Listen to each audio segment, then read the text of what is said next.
بسم الله الرحمن الرحيم إن الله لا يغفر أن يشرك به ويغفر ما دون ذلك لمن يشاء ومن يشرك بالله فقد افترى إثما عظيما صدق اللہ العظیم۔ یہ سورہ نساء کے 7 رکوع کی ایک آیت ہے۔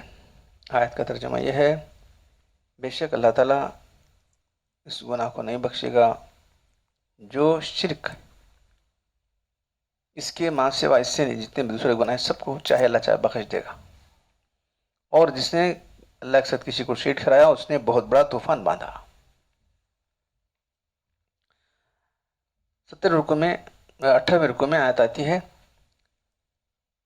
تھوڑے سے لفظی فرق کے ساتھ، تو فرمایا جاتا ہے: ان اللہ لا یغفر ان یشرک بہ ویغفر ما دون ذلک لمن یشاء ومن یشرک باللہ فقد ضل ضلالا بعیدا۔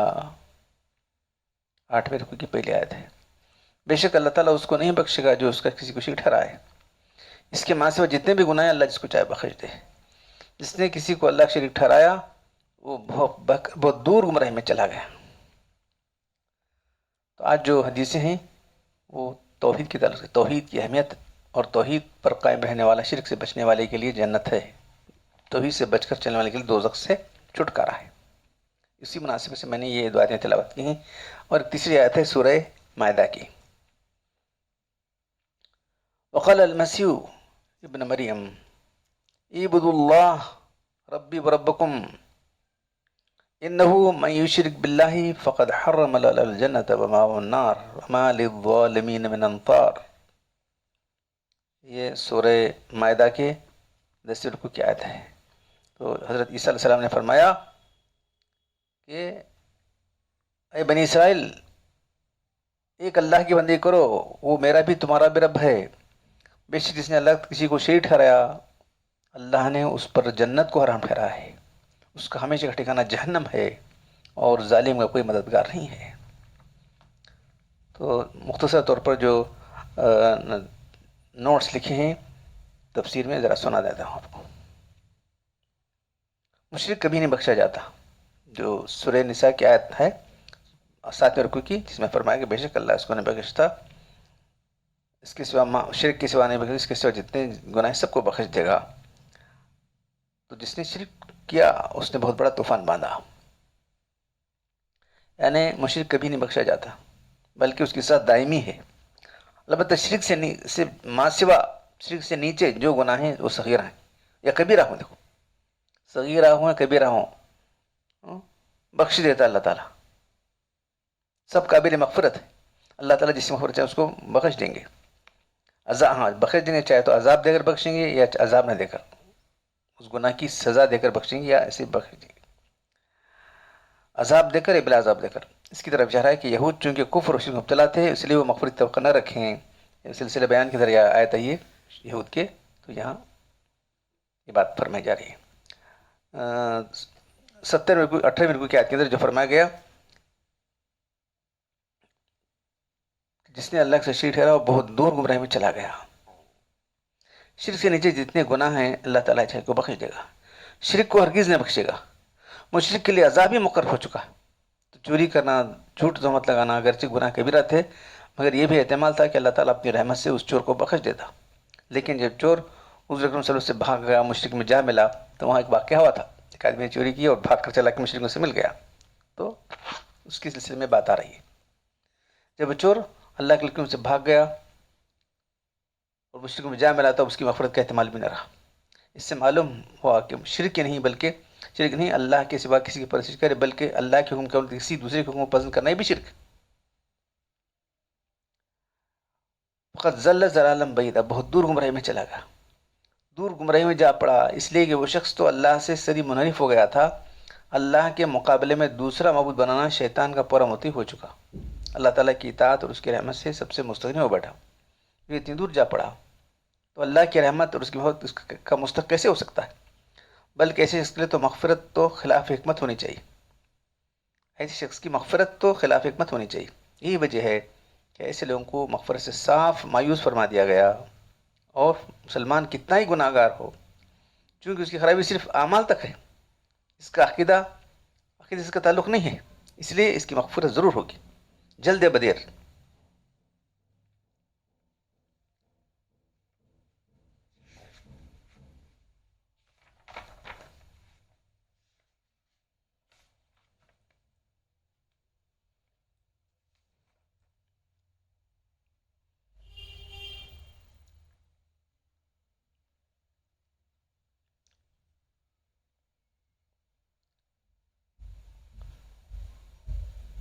نصارہ کی ایمان باللہ کی کیفیت یہاں دکھائی گئی ہے، سورہ مائدہ کی جو آیت کی 10 رکوع کی جو آیت ہے جو تلاوت کی میں نے، تو یہاں سے نصارہ کی ایمان باللہ کی کیفیت دکھلائی گئی ہے۔ یہ کہاں تک حقانیت کے اس معیار پر اترتی ہے، ان کے ایمان باللہ کا حال یہ ہے، عقل کے خلاف، فطرت سلیمہ کے خلاف، اور حضرت مسیح علیہ السلام کی تصریحات کے خلاف مسیح ابن کو خدا بنا دیا، ایک تین اور تین ایک کی بھول بھلیوں کے اندر تو پھنس گئے، محض برائے نام ان کا دین ہے، حقیقتاً سارا زور و قوت صرف حضرت مسیح علیہ السلام کی الوہیت ثابت کرنے پر صرف کیا جاتا ہے، حالانکہ خود عیسیٰ علیہ السلام نے اللہ کے رب ہونے کی اور دوسرے آدمی کی طرح اپنے مربوب ہونے کا اعتراف فرمایا۔ جس شرک میں ان کی امت مبتلا ہو چکی ہے، اس کی برائی کی زور سے بیان کر رہے ہیں، پھر بھی اندھوں کو عبرت نہیں ہوتی۔ حضرت مسیح علیہ السلام روح القدس اور اللہ تینوں کو ایک خدا، تینوں خدا ہیں، پھر تینوں میں کا ایک حصہ، ہر ایک حصہ دار ہے، پھر وہ تینوں میں سے ایک اور تین میں سے ایک۔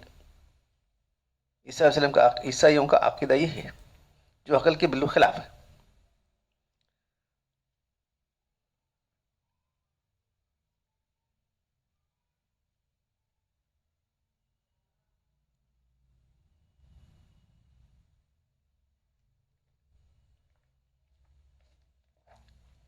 تو بے شمار آیتوں میں تین آیتیں میں نے تین جگہ آیتیں تلاوت کی ہیں، تو آپ حدیث میں سنیے۔ وان معاذ بن جبل رضی اللہ تعالی عنہ قال كنت ردف النبي صلی اللہ علیہ وسلم على حمار ليس بيني وبينه إلا موخرة الرحل فقال يا معاذ هل تدري ما حق الله على عبادي وما حق العباد على الله؟ قلت الله ورسوله أعلم۔ قال فإن حق الله على العباد أن يعبدوه ولا يشرك به شيئا، وحق العباد على الله أن لا يعذب من لا يشرك به شيئا۔ فقلت يا رسول الله ألا أبشر به الناس؟ قال لا تبشر فيتكلوا۔ متفق علیہ حدیث، یعنی جس کو امام بخاری اور مسلم دونوں نے روایت کیا ہے۔ تو فرمایا جا رہا ہے حدیث میں، معاذ بن جبل سے روایت ہے کہ ایک سفر کے دوران وہ اللہ کے رسول کی سواری کے پیچھے گدھے پر سوار تھے، میں بیٹھا ہوا تھا، میرے اور آپ کے درمیان کجاوے کا پچھلا حصہ بس تھا، بہت کچھ حائل نہیں تھا، بلکہ ایک لکڑی کا تختہ حائل تھا بس۔ آپ صلی اللہ علیہ وسلم سے فرمایا یا معاذ تم جانتے ہو بندوں پر اللہ کا کیا حق ہے اور اللہ پر بندوں کا کیا حق ہے؟ میں نے اس کیا کہ اللہ اور رسول بہتر جانتے ہیں۔ آپ صلی اللہ علیہ وسلم نے فرمایا بندوں پر اللہ کا حق ہے کہ اسی کی عبادت کریں، اس کے ساتھ کسی کو شریک نہ ٹھہرائیں، اور اللہ پر بندوں کا یہ حق ہے کہ جس نے اس کو اللہ کا شریک نہ ٹھہرایا ہے اس کو عذاب نہ دے۔ یہ سن کر میں نے کہا یا رسول اللہ خوشخبری سے لوگوں کو نہ سنا دوں؟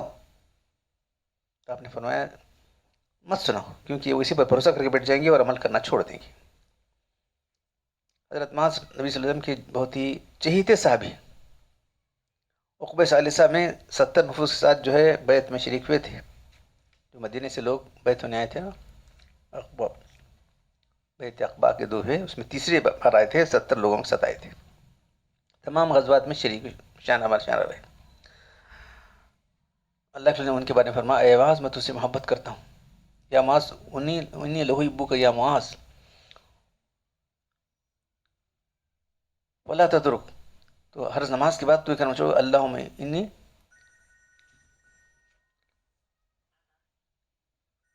اللہم عینی علی ذکر کے شکر حسن عبادت، یہ کہنا مت بھول۔ تو اللہ کے رسول نے یمن کا گورنر بنا کر بھیجا تھا، آپ نے ان کو اچھی سی نصیحتیں فرمائی تھی. چند قدم آپ کی سواری کے ساتھ یہ ہمراہ چلے تھے. آپ کا تعلق انصار کے قبیلہ خزرج سے تھا، لہذا انصاری خزرجی ہیں آپ تعاون امواس میں 18 ہجری میں اس دار فانی سے رخصت ہوئے. کنتم ردیف، ردیف جو ہے ایک جو آدمی بیٹھتا ہے اس کے پیچھے جو بیٹھتا ہے اس کو ردیف.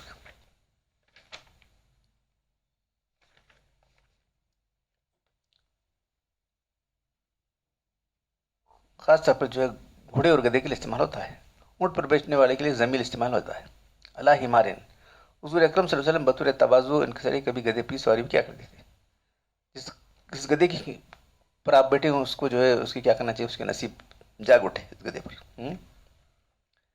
تو وہ گدے یہاں کی طرح چھوٹے نہیں ہوتے بلکہ کافی بڑے اونچے ہوتے ہیں. ہمارے خچروں کے برابر ہوتے ہیں وہ گدے. ہمارے یہاں جو ہوتے ہیں ویسے نہیں. ہمارے یہاں اس پر عیب سمجھا جاتا ہے، وہاں عیب نہیں سمجھا جاتا. موخرۃ الرحل، رحل کجاوے کہتے ہیں.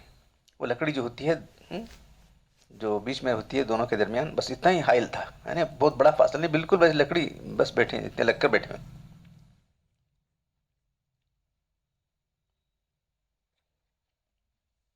یعنی میں کتنا قریب ہوں بتا رہے ہوں. نقشہ وہاں کھینچ رہے ہیں، میں آپ کے پیچھے بیٹھا ہوں. آپ مجھے پوچھیں اے معاذ یہ سوال آپ نے کیا مجھے. اب سوال ہے کہ اس تعین کی کیا ضرورت ہے اس کیفیت کی بیان. تو اس کا جواب یہ ہے کہ اس وضاحت سے قرب بیان کرنا ہے، پوری کیفیت بیان کرنا ہے. صحابی جو حدیث بیان کر رہا ہے اس میں کسی شک و شبہ کی گنجائش نہ رہے. پھر میں بیٹھا ہوں آپ کے پیچھے، آپ مجھے پکار رہے ہیں، میں کہہ رہا ہوں، میں جواب دے رہا ہوں. تو پھر اس کے بعد میں یہ باتیں یاد رکھا ہوں، پھر اللہ کے سے سوال جواب مرا ہوا وہ سب. حل تدری ما حق اللہ، بندوں پر اللہ کے حق کے بارے میں تو کوئی شبہ نہیں ہو سکتا. ہاں دوسرا جملہ جو آتا ہے جہاں حق العباد حق العباد علی اللہ، بندوں کا اللہ پر حق کیا ہے، یہ تو نہیں ہے. محض اللہ اپنے فضل و کرم سے اس کو حق ثابت کرا ہے. اللہ تعالیٰ اپنے حق سے، اپنے فضل و کرم سے اس کو کہتا ہے، ورنہ ہمارے بندوں کا ہمارا حق اللہ پر کیا ہو سکتا ہے.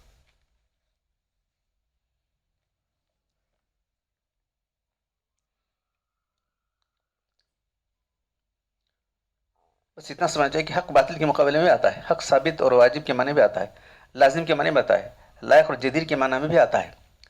تو معتزلہ نے اس کو سمجھ لیا کہ اللہ کا بندوں پر بندوں کا اللہ پر حق ہے، یہ سمجھ لیا. وہ غلط ہے بات ان کا. اللہ پر کسی کا کوئی حق نہیں ہو سکتا. ہاں یہ لے سکتے ہیں کہ اللہ پر جو ہے اللہ نے اپنے فضل و کرم سے اس کو حق بطور مشاکلت بندوں کو اللہ کا حق بندوں پر ہے، تو بندوں کا کیا ہے اس مشاکلت میں فرمایا گیا اس کو.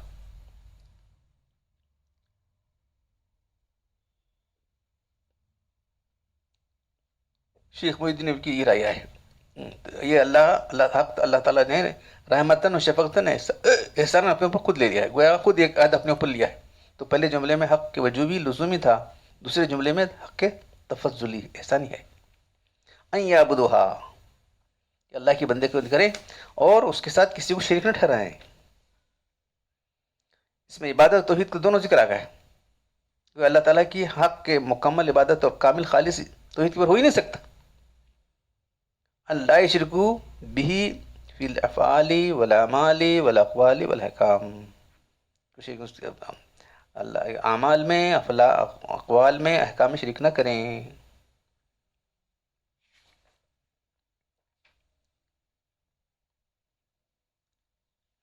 اس میں رسالت بھی آ گئی، تمام اعمال بھی آ گئے. اللہ کے حسن سلوک اور وعدے کا تقاضا یہ ہے کہ اس کے بعد وہ محیط کو عذاب نہ دے، کیونکہ اگر وہ توحید کے ساتھ اعمال صالحہ کی پابندی کرے گا تو عدم دخول نار کا وعدہ ہے، اور اعمال صالحہ میں کوتاہی بھی ہے تو عدم خلود فی النار کا وعدہ ہے کہ دائماً عذاب نہ دے گا. بس تو معاذ رضی اللہ تعالیٰ نے خوشخبری کی اللہ کی اجازت چاہی تو آپ نے فرمایا، کیوں منع فرمایا؟ یہ کہ لوگ لا یشرک بھی کو بغیر قیودات کے سمجھ کر اعمال چھوڑ دیں گے، کیونکہ نو مسلم ہیں، اجمال کو لے لیں گے، قیودات سے واقف نہیں ہوں گے، اس لیے ابتدائی دور کے پیش رفت لوگوں کو بشارت سے منع کیا گیا تھا. لیکن جب اعمال کی تفصیل ہو گئی، اعمال راسخ ہو گئے، ابھی خطرہ کا. معاذ نے بطور علمی امانت کی اس کو مرتے وقت جو ہے سنا دیا. بلغ عنی آیت، اللہ نے فرمایا جو ہے میری طرف سے ایک آیت بھی تو پہنچا دو، یہ آپ نے فرمایا تھا۔ حضرت معاذ نے بوقت انتقال بتایا تھا کہ کتمان علم کی وہی سے بچ جائیں۔ دوسری حدیث تقریباً وہی ہے، اور انس، تو انس روایت انس کر رہے ہیں لیکن معاذی اس کے یہ ہیں، ان نبی صلی اللہ علیہ وسلم وہ معاذ ردیف، نبی صلی اللہ علیہ وسلم سواری پر ہیں اور معاذ آپ کے ردیف ہیں۔ وعلی الرحل قال یا معاذ قال لبیک یا رسول اللہ وسعدیک، تو انہوں نے کہا کہ یا اللہ کے رسول میں حاضر ہوں، خدمت کے لیے تیار ہوں، آپ فرمائیے۔ نے کہا کہ یا معاذ، آپ نے کہا معاذ رضی اللہ عنہ نے کہا یا اللہ کے رسول میں حاضر ہوں اور خدمت کے لیے تیار ہوں۔ پھر آپ نے کہا یا معاذ، تیسری مرتبہ آپ نے فرمایا اللہ کے رسول میں حاضر ہوں، خدمت کے لیے تیار ہوں۔ تو آپ صلی اللہ علیہ وسلم نے تیسری مرتبہ پر فرمایا جو بندہ بھی ما من احدن قال نے اللہ کے لیے فرمایا ما من احدن، کوئی بندہ بھی یشہد گواہی دیتا ہے اللہ الہ الا اللہ، اللہ کا معبود نہیں ہے، وہ محمد رسول اللہ، محمد اللہ کے رسول ہیں، صدقا من قلبہ، سچیل سے گواہی دیتا ہے، الا حرم اللہ علی النار، اللہ نے اس پر دوزخ کو حرام ٹھہرایا ہے۔ قال یا رسول اللہ لا اخبر الناس، اخبر بالناس، اللہ کے رسول کیا میں لوگوں کو اس سے خوشخبری سے آگاہ نہ کر دوں؟ فاستبشروا، تاکہ وہ سب خوش ہو جائیں۔ حالانکہ اذن یتکلوا، یہ سب اسی پر بھروسہ کر کے بیٹھیں گے، اعمال چھوڑ دیں گے۔ فاخبر بها معاذ عند موته تعصما، تو معاذ نے اس حدیث کو اپنی وفات کے وقت جب کہ بیان کیا تاکہ حدیث چھپانے کا گناہ نہ ہو۔ لبیک یعنی میں حاضر ہوں سننے کے لیے، صدیق میں آپ کی خدمت میں موجود ہوں، 3 بار تکرار ہوئی۔ کیوں؟ کہ وہ اٹینشن لینے کے لیے، جو بات سنائی جا رہی ہے آگے کہی جا رہی ہے بہت اہم ہے، اس اہم بات کو سنانے کے لیے اللہ کے رسول نے ان کی توجہ پوری طرح اپنی طرف لینے کے لیے اس طرح سے 3 مرتبہ کہا۔ پھر یہاں بھی وہی ہے کہ اس بات کی گواہی دے کہ اللہ کے سوا کوئی معبود نہیں ہے، محمد اللہ کے رسول ہیں، سچیل سے گواہی دے۔ تو توحید اور شرک، تو شرک کی اقسام جو ہے کہ مشہور کتاب ہے تقویۃ الایمان، اللہ کی ذات میں شرک، جیسے کہ عیسائی نے اللہ کی ذات میں شرک ٹھہرا دیا عیسیٰ علیہ السلام کو، یہود نے عزیر علیہ السلام کو اللہ کا بیٹا بنا دیا، نصارہ نے مشرکین عرب نے ملائکہ کو اللہ کی بیٹیاں قرار دے دیا، تو یہ اللہ کی ذات میں شرک ہو۔ اللہ کے صفات میں جو صفات اللہ تعالیٰ کے ہیں، اللہ تعالیٰ جاننے والا ہے، اللہ سننے والا ہے، عالم الغیب ہے۔ اب یہ جو لوگ، بہت سارے لوگ جو ہے اپنے دیو دیوتاؤں کے تعلق سے یہ عقیدہ رکھتے ہیں، اور ہمارے لوگوں نے اپنے بزرگان دین کے لیے عقیدہ رکھا، سمجھتے ہیں کہ ہمارے بزرگ سب جانتے ہیں، عالم الغیب ہیں، عالم الغیب صرف اللہ کی ذات ہے، یہ اللہ کی صفت عالم الغیب، حاضر ناظر اللہ کی صفت ہے، کسی اور کی صفت نہیں۔ تو جو صفات اللہ تعالیٰ کی ہیں وہ اس میں شریک کرنا۔ پھر اللہ کے اختیارات، اللہ کے اختیارات ہے کہ اللہ تعالیٰ ہی نفع پہنچانے والے ہیں، اللہ ہی نقصان پہنچانے والے ہیں، بیماروں کو شفا دینے والے ہیں، رزق دینے والے ہیں، تو یہ اللہ کے اختیارات ہیں۔ ان اختیارات میں لوگوں نے مختلف بزرگوں کو شریک کرایا، مختلف لوگوں کو شریک ٹھہرا رکھا ہے۔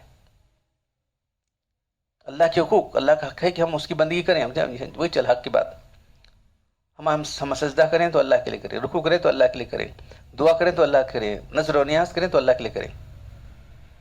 موٹی موٹی سے بول رہا ہوں میں شرک، یہ سب جو ہے وہ لوگ تو ہیں، وہ مشرکین جو کرتے تھے اپنے دیو دیوتا کے لیے کرتے تھے، لیکن ہم مسلمان ہو کے یہ کام کر رہے ہیں۔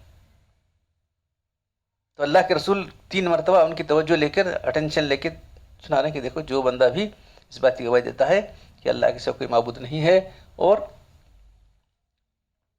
محمد اللہ کے رسول ہیں، سچے دل سے گواہی دیتا ہے، تو اللہ نے اس پر جنت کو، اس حرام جہنم کو حرام ٹھہرایا ہے۔ توحید پر جنت ہے، شرک کرنے پر جہنم ہے۔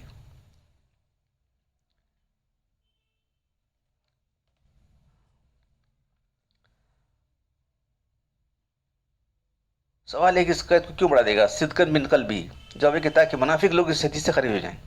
صدقن من قلبی، استقامت، ہاں استقامت، مرتے دم تک اس پر قائم رہے آدمی، یہ بھی ایک بات آتی ہے۔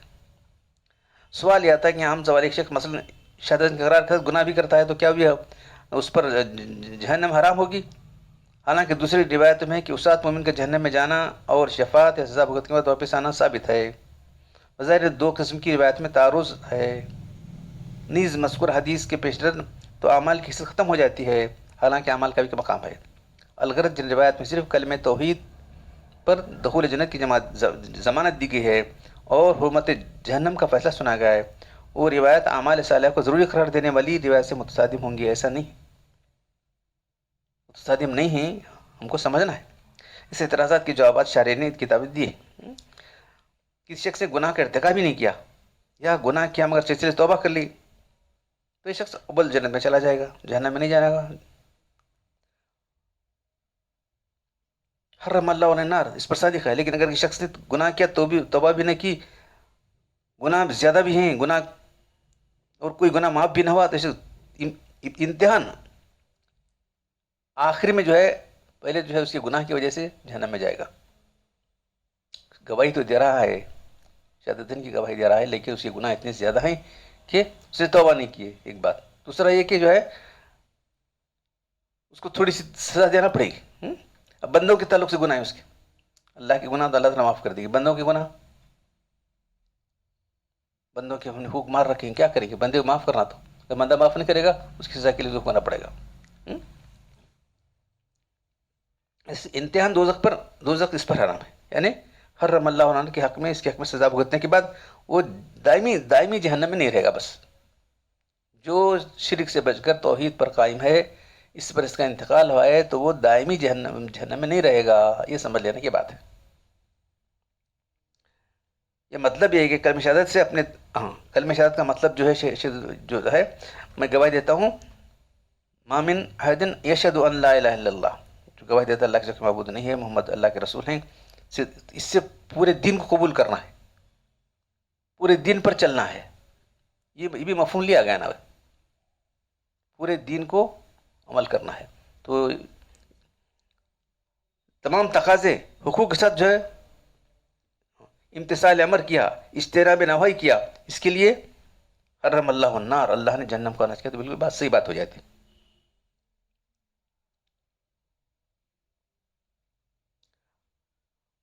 تیسرا جواب یہ ہو سکتا ہے کہ کلمہ شہادت سے اس کا کلمہ مراد، اس نے کلمہ پڑھا لیکن عمل کا موقع نہیں ملا، تو کیا کریں گے اس کو؟ اللہ تعالیٰ اس کو عمل کا موقع ہی نہیں ملا تو اس کو جہنم میں کیوں سے داخل کریں گے؟ یہ سب چیزیں ہیں. تو یہ بات سمجھنے کی ہے.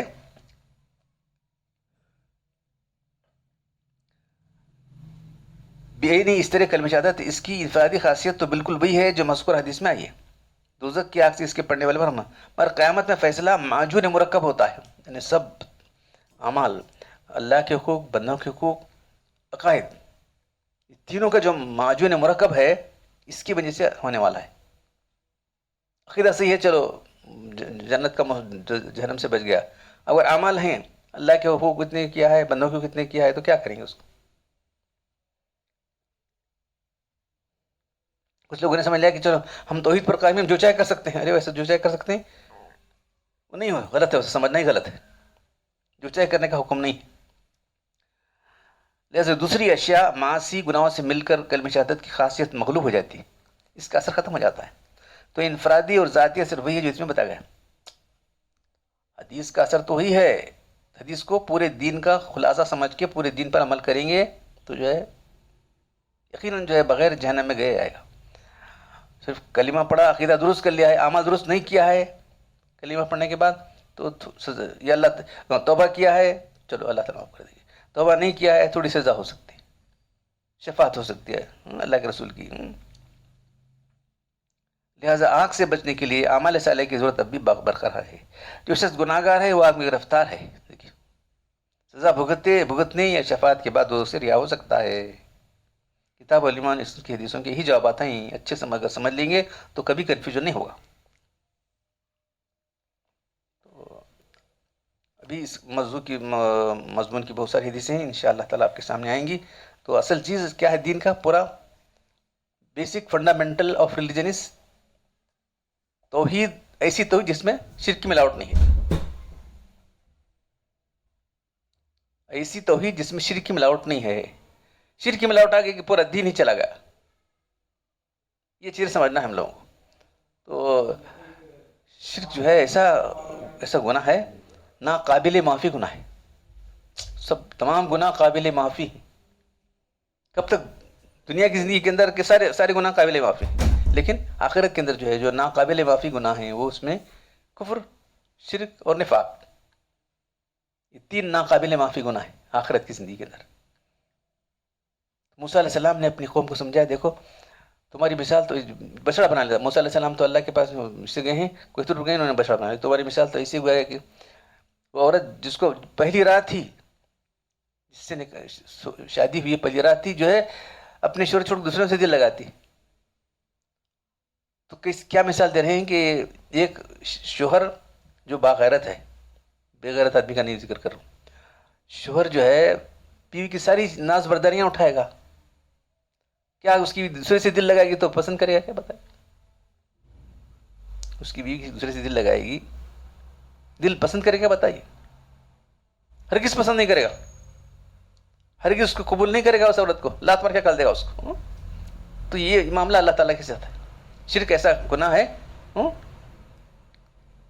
کیا ناقابل معافی گناہ ہے. کفر تو ایمان کی ضد ہے، وہاں سوال ہی نہیں آتا. نفاق کیا ہے؟ دل میں تو ایمان ہے ہی نہیں، تو رہا گا صرف ایک ہی گناہ بس، شرک.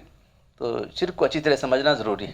شرک اور کفر کو آدمی سمجھ لے گا، دو سے بچے گا، تو انشاءاللہ تبارک و تعالیٰ آخرت کی نجات ہو جائے گی. اللہ تبارک و تعالیٰ مجھے آپ سب لوگوں کو جو ہے یہ 2 گناہ سے بچ کر زندگی بسر کرنے کی توفیق عطا فرمائے اور ہمارا خاتمہ ایمان پر کرے. سبحان ربک رب العزت عما یصفون وسلام علی المرسلین والحمد للہ رب العالمین.